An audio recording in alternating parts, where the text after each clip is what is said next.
తెలంగాణలోనూ కాఫ్ సిరప్లను నిషేధం విధిస్తూ డీసీఏ ప్రకటన విడుదల చేసింది. రాజస్థాన్, మధ్యప్రదేశ్లోనూ కాఫ్ సిరప్ల వల్ల చిన్నారులు మరణిస్తున్నారు. దీనిపై ముందే అలర్ట్ అయిన తెలంగాణ సర్కార్ దగ్గు మందును నిషేధించింది. తమిళనాడులో తయారైన కాఫ్ సిరప్ ఎవరూ కొనొద్దని చెప్పింది. మెడికల్ షాపుల నుంచి కాఫ్ సిరప్ తొలగించాలని ఆదేశాలు జారీ చేసింది.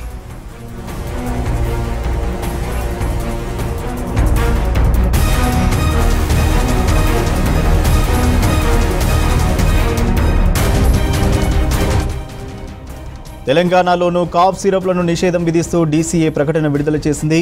రాజస్థాన్, మధ్యప్రదేశ్లోనూ కాఫ్ సిరప్ల వల్ల చిన్నారులు మరణిస్తున్నారు.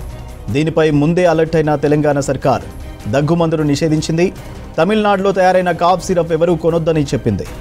మెడికల్ షాపుల నుంచి కాఫ్ సిరప్ తొలగించాలని ఆదేశాలు జారీ చేసింది.